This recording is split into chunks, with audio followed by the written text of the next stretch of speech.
Hey everybody, hope you guys doing alright. So this is something that's been on my mind for a minute. I just haven't shared it because it wasn't the right time. But I want to talk about immigration and Trump's stance on, see, this is something that I've changed my mind on. Because initially, the wall, I grew up in Arizona, so there's a lot of talk about the wall. And like him being a Christian and stuff like that, my head was scratching. Like, why the hell is he building a wall to separate people from coming into America? Like, doesn't seem like the good thing to do. Um, and at the time, that's what I believed. I even made a video about it a while ago, talking about how would you be a Christian and make a wall to keep people out. However, one thing that didn't occur to me then, that's now occurring to me now, based on the massive amounts of infiltration that we have in this country, the subterfuge, the deception, the essentially people fucking wearing masks and really being allegiance to something else when they're not really caring about this country and the people of this country and the well-being of this country, is a way to get people in to do that, to infiltrate into an area, is you need to disguise in order to infiltrate.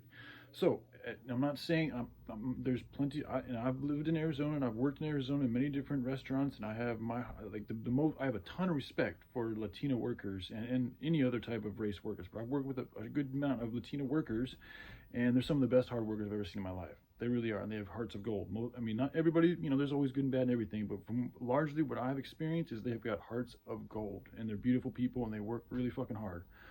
A lot of times, that's a lot of the reason why they get the jobs that they do is because they work harder than fucking white boys. Is what it is. Everybody's different. I'm not saying it's a fucking absolutism, but that's just one reason, and they're willing to take a lower pay cut. Is what it is.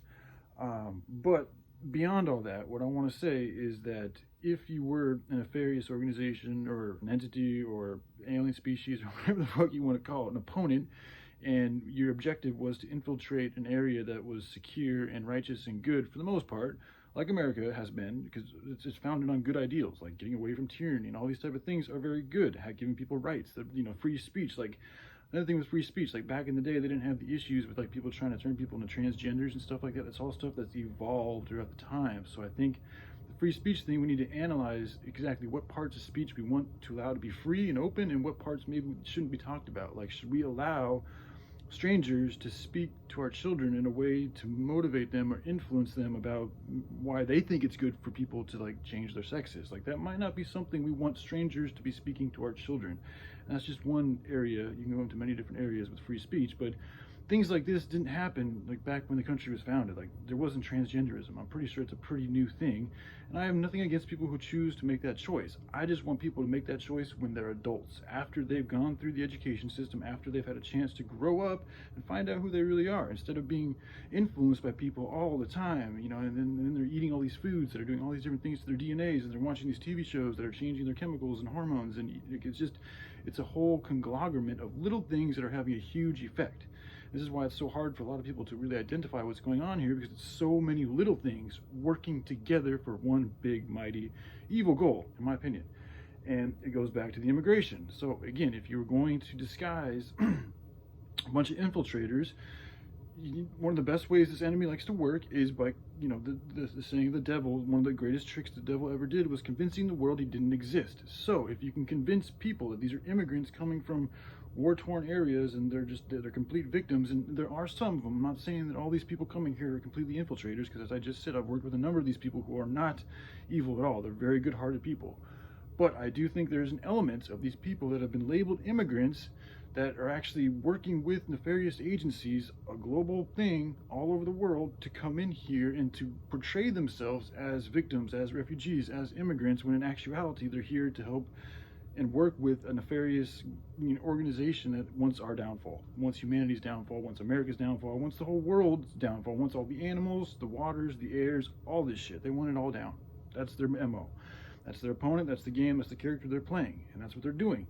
So, this is why I've changed my mind on the immigration thing with Trump, because I'm now starting to realize that, like, he's really trying to protect our country from foreign infiltrators or spies or people coming in here portraying themselves as people who want to have a good American life. In actuality, behind the scenes, they're doing all this fucked up, corrupt shit, setting up businesses that are working, doing dirty jobs. Like, I just watched some video on this company called Rubicon that's supposed to like help immigrants and give them jobs and all these things, and like you find out that this company is actually like controlling them like tyrants. Like, saying that they can't even take medical time off to take care of their medical issues. Like they're putting them in jobs and without even training them to do the jobs. And like, these are some of the companies that we need to really take a good look at and see if they're actually perpetuating a good future for America and the rest of the world. Or if they're not, then we need to get rid of them and find good companies to come in and actually do the job that they say they're doing, or whatever the job it is that needs doing. Some of these companies are just like, they're not even doing anything that's really even good, but they're still making billions, if not, or millions of billions, if not trillions of dollars.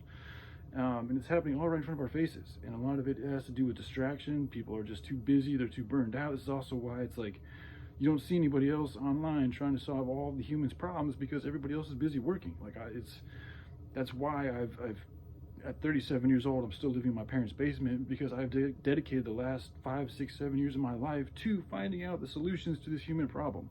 In order to do that, you have to spend a lot of time and energy and sacrifice to figuring out the solutions, to researching the information, to sharing it to the internet, to going on spiritual journeys, to, you know, putting myself and my mind and my body into what I need to be able to do this job as well as I can be. So anyways, without rambling on too much more, I just want to give some words on, you know, why I think this immigration thing needs to be looked at another way. And I think there's also a way that we can develop a program to figure out if these immigrants or people wanting to come into our country really want to come in to work and to help our country grow in a good way, and for them to grow in a good way too, or if they actually have nefarious ties and are people that really should not be allowed into our country, because based on what we can see, based on the evidence, based on their past, and based on their, I want to get into energy readings. I really want to be able to develop a device that can read somebody's energies, because you'll be able to tell, is this guy lying? Does he have malintent inside of him? And if he does, you know, and he wants to be a part of us, that's okay, but you're going to have to go through a rehabilitation program. Like, letting people into our country with a clear red flag is just, it's foolish. Let's just be honest. For anybody, no matter what your skin color is or where you come from, it's foolish to allow somebody with a red flag to have an AR-15 or any type of even just access to our country, because there's a lot of things they can do. I mean, it's not hard to really cause trouble if that is your MO. So I do think we need to implement some type of a program that really analyzes people down to a cellular level and what their true purpose is and their intent is and what their energetic frequency is. And from there, we take the necessary steps to proceed in the good and best way that we can possible. So, all right. I love you all. Take care. Bye.